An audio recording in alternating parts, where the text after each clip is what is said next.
You see the beard? Evil. Unless it's Riker, that's one exception. But you got that beard on? Bad guy. Maybe there's another exception that you could be looking at right now. Maybe I'm lying. Oh my word. That entire planet is one big tribble. How? Welcome back to Star Trek Prodigy, Season 2, Episodes 13 and 14. A tribble called Quest and Cracked Mirror.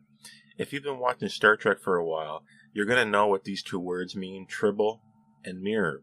When I put the word tribble in an episode title, you kind of know what it's going to be about. If I put the episode mirror in a title, you also kind of know what it's going to be about. But what we have here is two standard episodes of Star Trek, presented well and executed mostly okay. Let's see what's going on with, firstly, the next episode, that is Star Trek Prodigy Season 2, A Tribble Called Quest. What's this about? Well, let's find out.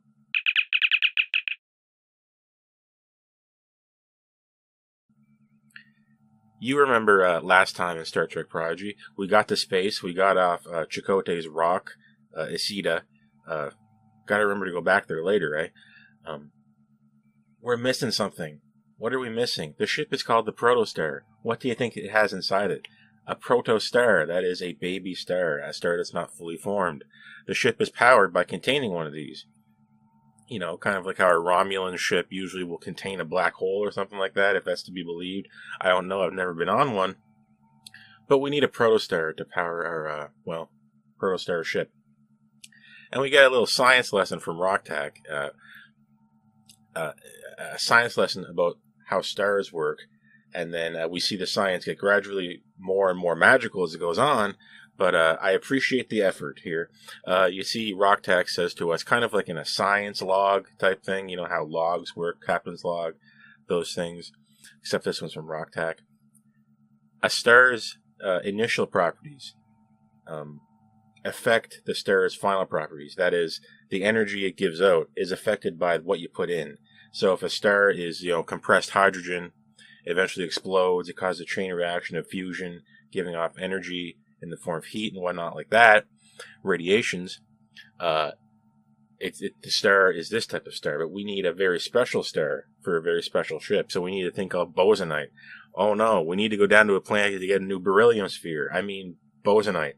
We need to go down there and put that in our protocore, and somehow this will be condensed into a new protostar and power our ship's, proto-drive. Because I don't know if you remember this or not, but the Voyager's 3,000 light years away. That's a long way, number one, to go, and number two, to detect. Long-range sensors, eh? They're really something in Star Trek sometimes. So we need to go down to this planet, and we need to see what's up, and there should be some bosonite down here, one would hope. And our crew is all together, we're one big happy family. It's like Chakotay never left. We'll leave Janeway, that is hologram Janeway on the Protostar, as our living crew ventures down to the surface of this new planet to find their bosonite. But not all is as it seems. You see, this planet looks very dangerous. Surprise, it's not. Wrong. It's kind of dangerous. You see, sometimes that scary looking planet is scary for a reason. And the absolute most fearsome beings to ever roam the known universe are here. And that is a tribble, right? This episode is called A Tribble Called Quest. So there's going to be trouble with these tribbles. And we're going to go through many different trials and tribulations with the tribbles if we don't get them under control. Rok-Tahk, being the character who loves cute, cuddly things, obviously takes to the tribbles. As we all did at one point. They're cute at first, and then they're not. Cute tribble. Ugly problems. Nature is out of balance here. Chakotay is able to kind of surmise that just by looking. I don't know how. I don't think he's psychic. But there's something wrong with this planet. That being, I guess, tribbles have eaten everything. I don't know. It looks bare. The planet, honestly, in my opinion, looks like a skeleton. It looks like it's made of bones. As in, the meat has been picked clean. This is a planet that is supposed to indicate destruction from a species that is supposed to be there. They ate all the food. They ate the planet itself. Before we know it, though, we meet a giant tribble. And I'll just get this out of the way right now. These 2 episodes don't really look that great. They look a little bit stiff on one hand, and then also our characters kind of move around like jello in another. I don't know what's going on. Maybe it feels like they just cranked up. I don't know if this is using motion cap or not, but there's some moments where it really looks motion capped, where they cranked it up in some scenes and then turned it down in others. So we got wooden and jello, both ends of the spectrum for animation. It ends up being an uneven finished product that sometimes ventures into the uncanny valley, especially when our new Klingon friend shows up. These tribbles, though, why I got on this topic of this being kind of ugly, they don't look like tribbles. When I first saw these, I didn't think they were tribbles. They just didn't look like fur. They looked hard. The animation style, the engine they're rendered in, whatever it is, they didn't have the physically based rendering to get across the surface details and subsurface details of a tribble. If you excuse that for a moment, I just put my rendering hat on. They didn't really have it. They looked hard. They looked like a seashell. They looked like they weren't gonna, it looked like the hair was not gonna deform when I petted it, which is not what you want for something that's supposed to look cuddly. And these tribbles, they end up looking a little bit scarier than a normal tribble, and our characters kind of interact with them at first, visually, on a purely visual basis, as if they are tribbles. So you can't chalk it up to being, oh, these are mutant tribbles. Otherwise, they'd say so. So what we have here is ugly tribbles. They get a little bit more uglier and a little bit more strange as it goes on. Your mileage may vary. Beauty is in the eye of the beholder, in this case. Eventually, a very large tribble appears. Wasn't this in... Where did this happen before? This happened in the animated series. Wasn't there like a giant tribble at one point? Am I dreaming? Am I just imagining that? Anyway, they have to run away from this gigantic tribble, and it's rolling like a gigantic ball chasing after them after they just stole an ancient idol from some ancient crypt in some cave. They didn't. They're here for bosonite, which could also be extremely ancient.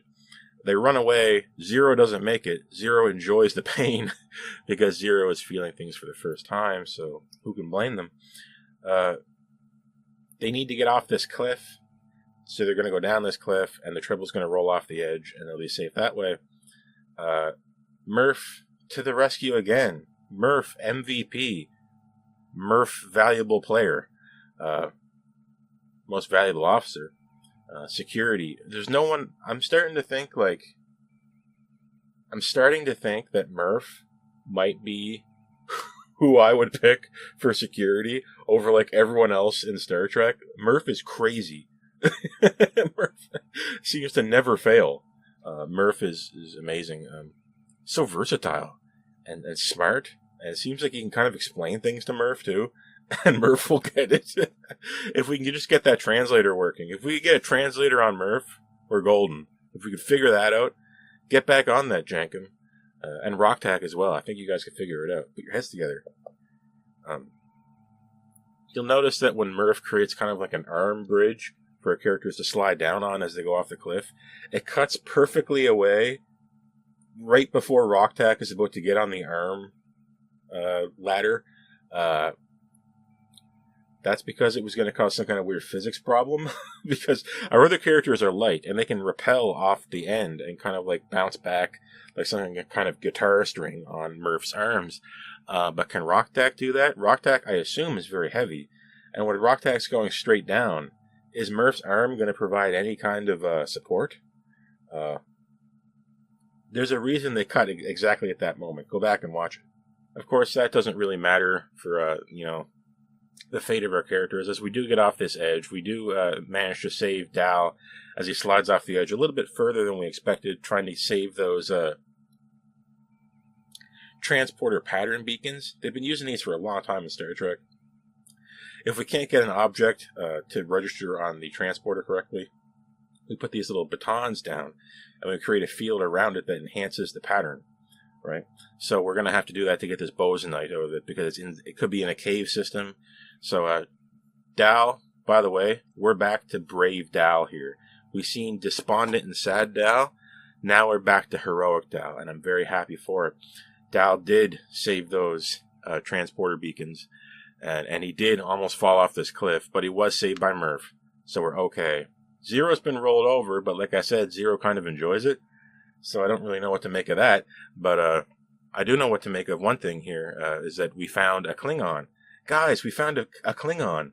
What's his name? Dr. Kruvang? Something like that. I watched this episode a few times, and I can still barely remember his name, like they almost never say it. But thank you, by the way, for giving us a Klingon scientist. I appreciate that. I appreciated the Orion scientist in Strange New Worlds, and I appreciate the Klingon scientist here. All too often, we think of these different alien species and alien groups as being just a monoculture, just being one way, and it always appears in that same way. And you know it can't be true. Like, if you think about it logically, you know this can't be the case. Obviously, there's Klingon scientists, Klingon engineers. Someone's building these ships, etc., etc., etc. So thank you for showing it to me, Star Trek Prodigy. Way to go. This episode seems to be, at least on the face of it, being a promotional video for science, for the kids. So we're promoting it on the Klingon front, and also with Rok-Tahk. Remember at the beginning, describing the formation of stars? Well, now we're describing the formation of genetics. Klingons have never had a problem with genetics before, changing genes, viruses, and all that. That's never happened before. So, wink, wink, nudge, nudge, say no more, say no more. Rok-Tahk is on the case. Dr. Kruvang, I think that's what he was called, the Klingon scientist, has been put here to find a way to defeat the Klingons' ancient blood enemy, the tribbles. And this is true.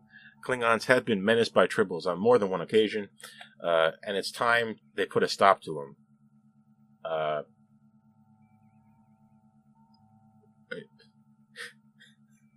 Are we trying to defeat the tribbles by making them extinct?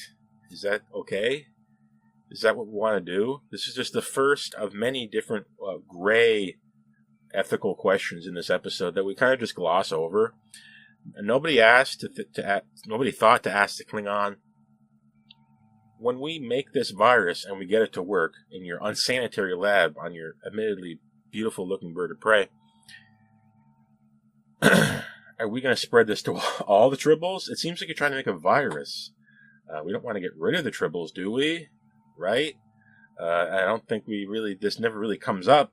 Our characters are all too happy to assist this Klingon, whatever he's getting up to, without really knowing, I think, the logical conclusion of his efforts. I think it's not super clear.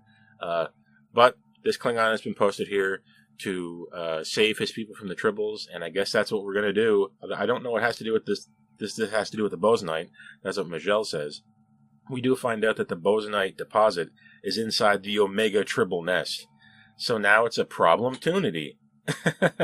Thanks, Rok-Tahk. A problem and an opportunity at the same time. We fix the tribbles, and that creates our opportunity to get the bosonite. Problem-tunity. Way to go. It's a little bit cute. And I say that about Prodigy a lot, but it's a little bit cute how Rok-Tahk is able to just look at this document and say, oh, here's the problem. This protein is wrong. It's causing this issue with your virus, and that's why it's not working. So we can do this and synthesize a new one, and it'll work. And this Klingon scientist, who's apparently been here since forever, couldn't figure this out. I don't love when a super genius character comes out of nowhere and makes another character look stupid who should have known better. It just sits strange with me, amongst other things in this episode. If you want to teach kids about how science works, you have to make it look hard, and by all means, don't make it look like magic. Try not to, anyway, because what follows feels a little bit like magic. It's not necessarily Rok-Tahk's problem as much as it is maybe the unsanitary conditions of this lab. Again, he's a Klingon. He's dirty. Ha ha ha. That's funny. The petri dish is just open to the air. Rok-Tahk sneezes into it. We need to get this virus or whatever, what have you, synthesized by morning, according to Captain Chakotay. And the sneeze causes a problem. Now, accidents in real life have caused scientific breakthroughs before, but maybe it's a little bit past the pale to assume that you just, I don't know, the ingress of Rok-Tahk's DNA into this petri dish has somehow spontaneously formed a brand new creature from the petri dish that has grown, many, many times its size from what I assume was microscopic in no time at all to create what was known as a bribble, according to Dow, a baby tribble or bribble, even though bribble is not a combination of Rok-Tahk and tribble, it's a combination of baby and tribble, which doesn't make any sense. If this was Rok-Tahk's DNA, this should be like a rock ribble or a rockle. But that being said, our characters seem to love it, except for Rok-Tahk, this little creature, which is a tribble with eyes, and it's supposed to be cute. And I don't know. It's not. I'm kind of with the Klingon here. I don't know. I'm just not feeling it. It's not that cute. I'm a Murf guy. This bribble. It's I don't know. Putting eyes on a tribble, it's weird. There's something about it that's weird. And they act like it's a lot cuter than it really is. The Klingon guy calls it an abomination, which is a little far. And it was also a little bit far when Rok-Tahk didn't seem to love it immediately, like she would normally anything cute. She says, it's living proof of my mistake. Which, there's something about that just rubbed me the wrong way. Like, I don't, ooh, I created this life form. It's living proof I made a mistake, and now I don't like it. Rok-Tahk immediately gets over this, but still, we said it. It's a little weird. But there it is. It's one of those episodes that only gets weirder on repeat viewings, and you realize maybe it wasn't that cute, and it was actually kind of strange, because we did create this new life form, kind of like Data creating Lal and TNG way back in the day. What are the implications of this? There's creating a new life form from nothing has implications, right? We created this thing. It's our responsibility now. Thankfully, it doesn't look like super sentient. I hope not, because I don't know what that entails. Are we allowed to keep it? I don't know. But there it is, and we're kind of treating it like a pet, which is all that you can do at this point, I guess. So Bribble is now our new character. That's right. We don't need Murf anymore. We have Bribble. We had one cute character who was perfect. Now we have Bribble, who's another cute character that is not as good at all. Is that what you wanted? I didn't really want it. And I don't think it's really going to sell any toys. Is there Star Trek Prodigy toys? I want a Murf. But, and I want a Cowboy Chakotay. And Mirror Universe Chakotay. Spoilers. So that's what we ended up with here. We ended up with not the virus we needed, I don't think. Bribble. And a whole bunch of that grain that was from way back in the 60s. Way back from, what was it? Trouble with the Tribbles. Remember the grain that they were transporting? Triticale or something like that. And here it's called Quantiticale. It's beyond me. I'm not a botanist. I'm an engineer. And I don't know anything about plants and foodstuffs like that. But we need to get into that layer of the, quote, omega tribble. And I thought this tribble was going to be absolutely gigantic. But we do go down into this chasm, and we don't find any really, enormous tribbles, in comparison to what we've seen before. So I was a little bit disappointed.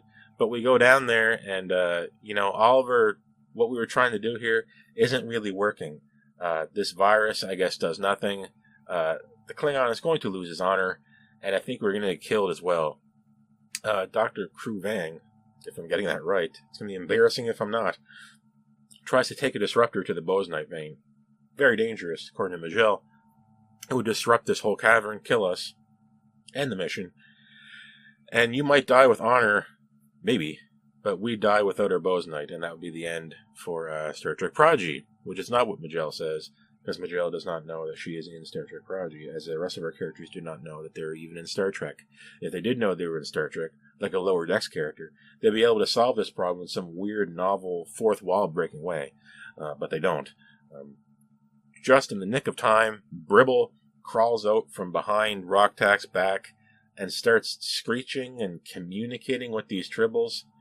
We've created... Rok-Tahk sneezed in a petri dish and created an animal that can talk to the tribbles. So, again, this kind of fits in with this running background theme, this motif of Star Trek Prodigy, where mistakes kind of get converted into breakthroughs. Dal did it a million times, did the wrong thing, came out on top. Rok-Tahk did the wrong thing, I guess, sneezed into a petri dish on the bird of prey, created an animal that can talk to tribbles. Hopefully we show the Federation that animal, right? You're saying we can just talk to tribbles now? Not bad. Not bad for a mistake turning into a breakthrough, as it were. That was Dal's job. Dal's the one who seems to be good at that this season. But magic, born of science, results a little cute. Things are solved in a little bit of a way that that seems convenient. I don't know. Science is hard. Don't forget that. Science has a lot of red herrings, a lot of garden paths that lead to nowhere, a lot of confusion, a lot of mistakes. But in this case, the mistake worked out, and that tribble told those other big tribbles to leave. The Bribble did. And we got our bosonite because we got our transport batons around it. I keep calling it something different. What was it actually called? A pattern buffer enhancer, transporter enhancer. Anyway, we got it on the bosonite. We got it up to the Protostar. All's well that ends well. And we got our new character, Bribble. The Klingon scientist was able to keep his honor, flew away back home. Again, we're leaving behind people. We have the Protostar, and we're kind of just leaving people behind. We're way faster, but you guys can take your time getting home. This has happened multiple times now in this season of Prodigy. Meeting people who belong in our quadrant way the heck out here and leaving them behind. We leave behind the Klingon, we leave behind this planet, and the bosonites in the proto-drive core. And sure enough, without any kind of purification of the material, without any processing done to it, it's able to compress into a Protostar pretty much perfectly inside of our core. Again, it feels a little bit like magic. Then again, we didn't have a ton of technobabble, so I'll take a small victory where I can get it, and our Protostar, proto-drive, proto-warps away. And that's a tribble called Quest, and it ended up being a very...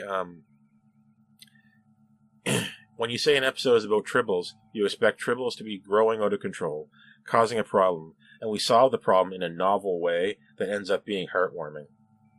How could it go any different for tribbles? What were you expecting? A tribble called Quest. Tribble was in the name. And we ended up with a tribble episode of Star Trek Prodigy. Wasn't really that bad. But these two episodes don't really mesh together. So it's going to be kind of a weird review. Because our next episode is a Mirror Universe episode, in a sense, called Cracked Mirror. Tribbles, Mirror Universe. Maybe it is a two-parter made in heaven or hell, split up to act like two individual episodes, as is all new Trek, is this one big episode split into multiple smaller ones. These ones seemingly don't fit together on first inspection, but maybe on second inspection, they do kind of fit together as being, two, Star Trek, tropes put into a blender and then turned into a shake that we can drink, and hopefully it tastes good. This is Cracked Mirror. We're on our way back to the Voyager. We've used the proto-drive now to go through 3,000 light years of space in, I don't know, how much time has passed here? A few hours? I don't know. But this is a fast ship. If only we had this the first time in the Delta Quadrant, right? And by the way, Chakotay does say the thing. Set a course for home.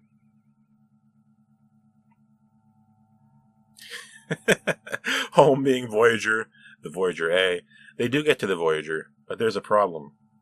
When you see a full shot of the bridge and all of the characters on it, and some kind of wave passes over them, like this is yesterday's Enterprise or something, you know you're in for something. And their characters really should know better at this time.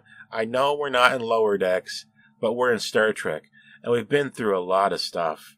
Starfleet must have so many briefings on these things about alternate realities. If I ended up in an alternate reality, I would just say,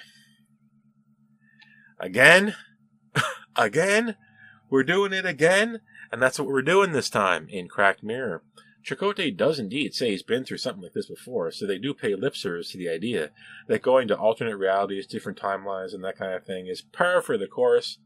I'm not going to say Star Trek. I'm going to say par for the course for Starfleet. They know by now. Remember how the Protostar being lost in time caused a problem for this universe? That universe's problem, our universe's problem, is growing. It's literally a crack. Like how you have a windshield, and oh, it's just a little rock that hit it. It's nothing. I won't worry about it, and then the crack grows. And it grows more.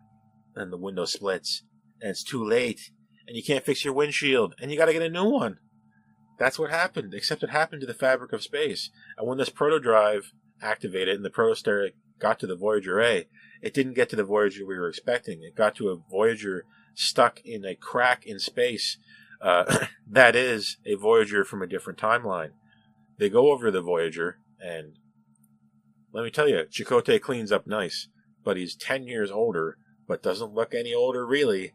I expected his hair to be a little bit more gray, honestly, and this is a complaint for a few episodes ago when we first met him. He says he was on that planet, Isida, for 10 years. It looks like maybe 1 or 2, because he's not that gray. I'm kind of gray, right here. Chakotay looks good for his age, if I'm going to be honest. That being said, we do beam over to the Voyager. We meet the EMH, the doctor. Ominously, Chakotay says, "Where's the Admiral? I can't wait to meet her." Bum, bum, bum. Her? It's not her, Chakotay. It's him. What? Admiral Jellicoe is here, not Admiral Janeway. Admiral Jellicoe is taking over the Voyager A, and we are now in a timeline where, way back when, remember the beginning of this season? Instead of our characters stealing the Infinity, Janeway and co. used the Infinity themselves to try to save Chakotay, and we're lost in the process. And now we're in the Janeway failed timeline. Uh-oh. We need to go home. But the EMH seems all too happy with admitting that their timeline is the correct one, and his timeline was fake, and he can't wait to stop existing. Or is that how that works? If we collapse timelines, do they disappear or do they continue? What does the Loom have to say about that? The Loom really is throwing a wrench in this whole multiple timeline idea. I'm now wondering what timelines the Loom have destroyed. If the Loom are destroying your timeline, that means your timeline is not supposed to be there. You're kind of fighting against nature. Very strange. So we do agree to follow the EMH to the med bay, and we're going to rule out all other possibilities. So follow me to the sick bay, right on. We get in that turbo lift. We leave behind Zero and maj'el. They'll take a different turbo lift because they can't all fit into the same one. And this is where we say goodbye, essentially, to maj'el and Zero. We get rid of these characters for this episode. We just get rid of them. They don't get in the turbo lift and they're gone. They have one little off scene later, and that's basically it. Alright. I think it was, it was maj'el and Zero. Very strange. Anyway, to put it simply, each deck of the Voyager is in a different reality, owing to the fact that the Voyager is inside this crack. So it makes sense that maybe each deck will be moving through a different area of this crack and experiencing a different reality. Where this episode takes a tweak into being a little bit more interesting is because these timelines, at least 2 of them, are presented to us as timelines that have evolved out of our own choices. It's like, what was that movie? What was it called? A Christmas Carol? Remember where that character goes on some kind of... they get whisked away on some kind of magical journey to be shown what the world would be like without them. In this case, we're being whisked away scientifically on a scientific journey to show what the world would have been like if we had taken different choices. The first one being we didn't go into the wormhole to get Chakotay, and Janeway did, causing that bad timeline. And now another one, when we go to another deck, we're in a derelict version of the Voyager A with seemingly the outrageous Okana in control, which is a timeline generated when our crew from Prodigy Season 1 didn't stop that virus on the ship that was going to take out the Federation. They didn't stop it successfully, and it did destroy the Federation, and this is what remains. The derelict Voyager A. Interesting concept for a multi-timeline alternate reality episode to show you the results of the choices you made or didn't make. An example of taking the sci-fi premise and adapting it to an older story style that synchronizes with a vast array of audiences. Who amongst us doesn't wonder what would happen had we made different choices? We're going to show that using alternate realities in Star Trek in this episode of Star Trek Prodigy, that being Cracked Mirror. Okana has the run of this place, and he's outrageous, and he's back, and we can't seem to get rid of this guy. He just keeps coming back. He was back in Lower Decks, he's back in Prodigy Season 1, and he's back now. Hey, where's that rock girl? I liked her. And outrageous Okana, he seems tired. He seems kind of not really with it. He seems kind of blitzed. He seems kind of out of it. And it kind of works. For Okana, it kind of works. I'm talking about the voice actor, whoever this is. They seem kind of checked out, which is fine. I would be checked out if I was Okana too. And I was alone on the Voyager, and I was trying to scrap the Voyager for parts to make some money, to make my way in that big galaxy out there, all on my onesies. Hold on, guys, take me with you. I want to go to your universe. That's not what he says. I guess he likes it here. Our characters devise a plan to... This is like technobabble taken almost to a joke. This seems like something out of Lower Decks. I keep mentioning Lower Decks here. This is not funny. But they devise a plan to disrupt the rift that is affecting the Voyager by getting to the bridge and using the deflector dish to create an inverse tachyon pulse or something like that. Yeah, that's what it is. People will, in the comments, joke. They'll make up joke technobabble stuff, and it sounds just like this. It's indistinguishable. Deflector dish, inverse tachyons. I'm surprised we didn't get quantum in there, or the word discriminator, or subspace. I'm surprised we didn't get that. So, maybe they held back a little bit. But we are getting a deflector pulse inverse tachyon ray, and that's how we're going to solve it. But we just have to get to the bridge. So how many realities are we going to have to go through to get to that bridge? It could be the end for us. Although it's not the end for maj'el and Zero. maj'el and Zero have taken their turbo lift to a reality where Captain Tuvix is in control of the Voyager A, and the Voyager A seems to be crewed by the Enterprisians from Prodigy Season 1. Leave me there, thanks. I heard some TOS sounding things in there, and maybe the Enterprisians have gotten up to changing some of the panels and controls and all that. Engineers, they love to change things. In my case, change things back to TOS. Our characters are using an admittedly spooky-looking transporter helmed by Okana to transport up to another level of the Voyager A. The transporter kind of blinks out of power momentarily. Please, public service announcement, don't get into a spooky-looking transporter. It's not worth it. Don't get into a scary one that looks like it's not going to work. Nothing good has ever come of that, and nothing good comes of it here, because the next level we transport to is the mirror universe. And I'd be lying if this wasn't fun. Please, allow me to have just a molecule of fun here. When we go to the mirror universe, can we chew the scenery a little bit? Is it okay if we stretch reality a little bit? This is Prodigy, after all. Murf is stretchy. Let's stretch it a bit. Let's have some fun. We go to the mirror universe, and we meet Mirror Chakotay. He looks freaking awesome. He belongs in a fighting game. That being the case, we need to take someone into the Agonizer. Captain Janeway lets her number one, evil Chakotay, pick anyone to go into that Agonizer. He picks Murf, the cute one. Never picked the cute one. And we're all kind of just smiling here. The crew knew there was no way Mirror Chakotay was going to beat Murf. And sure enough, Murf just obliterates him. Murf is brutal. Murf is just slapping Mirror Chakotay around like it's nothing.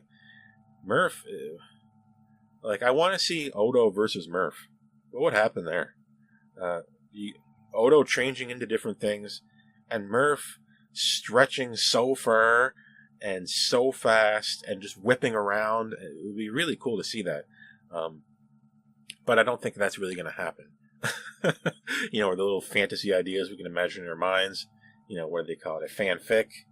A complaint often, thrown at some instances in New Trek when they feel a little bit too convenient, a little bit too, a little bit too fun, right?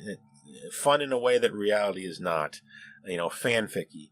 And it would be kind of a fanficky thing to do if we got Odo to fight Murf, but alas, that's not really in the cards here. We knock out Mirror Chakotay, steal his clothes, and Chakotay rubs Jankom's hand grease for his robot arm on his face to kind of make it look like a beard. Murf does it too, so we get to see Mirror Murf from the ISS Protostar. Very cool. And I believe Dow, I think it's Dow that comments on this. It's like Chakotay puts the beard on, and I think Dow's just like, and now you're evil. Very cute. When Prodigy Season 2 was first announced, I watched the trailer for it, and I saw a bearded Chakotay, but it was like Cowboy Chakotay from Last Flight of the Protostar, and I speculated that we could have Mirror Chakotay just based off the fact that I saw Chakotay with a beard. I ended up being right. That wasn't Mirror Chakotay. That was Chakotay from the planet Isida. Now we're seeing actual Mirror Chakotay. So I predicted it. I got it. Somehow, you see the beard? Evil. Unless it's Riker, that's one exception. But you got that beard on? Bad guy. Maybe there's another exception that you could be looking at right now. Maybe I'm lying. Maybe I've been Mirror Universe Mark this whole time. And it's like Discovery Season 1. You don't know. How are you going to know? You got no way to know. That's right. Anyway, I guess having this beard on, otherwise changing nothing but our uniform, Chakotay thinks that's going to be enough to trick the crew. It's not enough to trick Janeway. Janeway calls it out immediately. I always trust my number one, my evil Chakotay. But he's not here. We're caught. And they just run. When you're caught, you just say, screw it. They already know we're not the people we're supposed to be. Let's just run. And they do run into the turbo lift. The Mirror Universe version of the Voyager doesn't seem to be affected by this rift in the same way. Because they do change decks here, and it doesn't cause a problem. I don't know. Science works in mysterious ways like that. It's hard to predict when it operates as magic.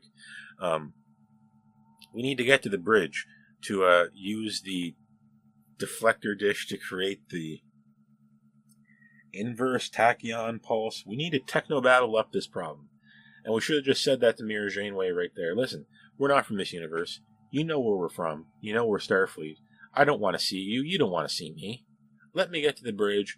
I'll do the inverse tachyon pulse thing. That's going to stop the loom, which are coming, by the way, and you can't defeat them. And we're going to go back to our reality, and you can stay in yours, and like nothing ever happened. They could have explained that earlier, maybe, but we needed to have an episode here. And they do explain that to them, but they explain it to them on the bridge. They get to the bridge just in time to see the loom coming through that crack in space. Chakotay comments on how terrifying they are, and they are terrifying. Even if their design is a little bit boring and a little bit, par for the course.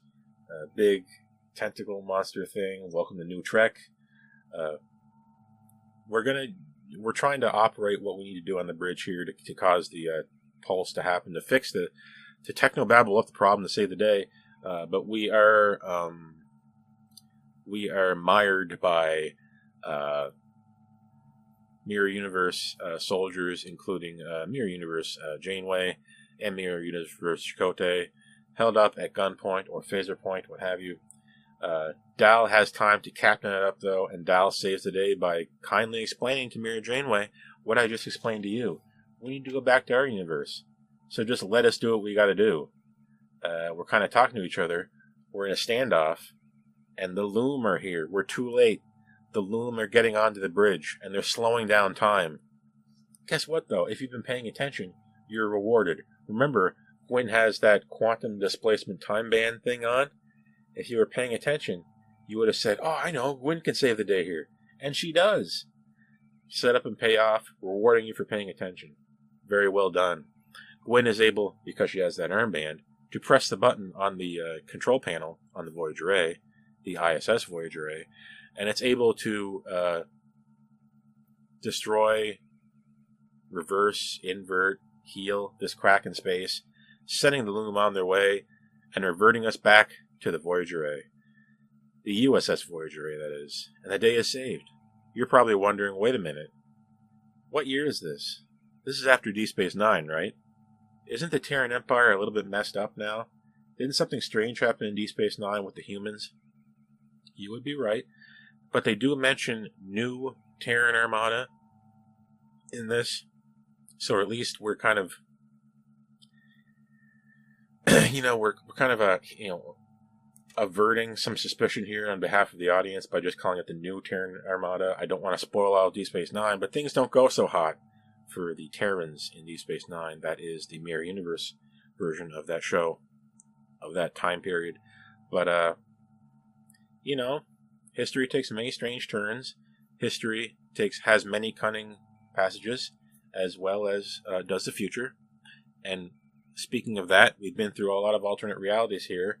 Just like that one episode, what was it in Discovery, Season 5? Oh my god, what was it? Face to Strange? Is that what it was? I'm getting these confused. Every new season of Trek has some kind of moment where we're going through a bunch of different realities. And I'm starting to get confused. I'm starting to get them kind of getting mushed together in my brain. We're back on the real Voyager A. And this time, Chakotay didn't clean up so well. He cleaned up bad because he still looks like Mirror Chakotay.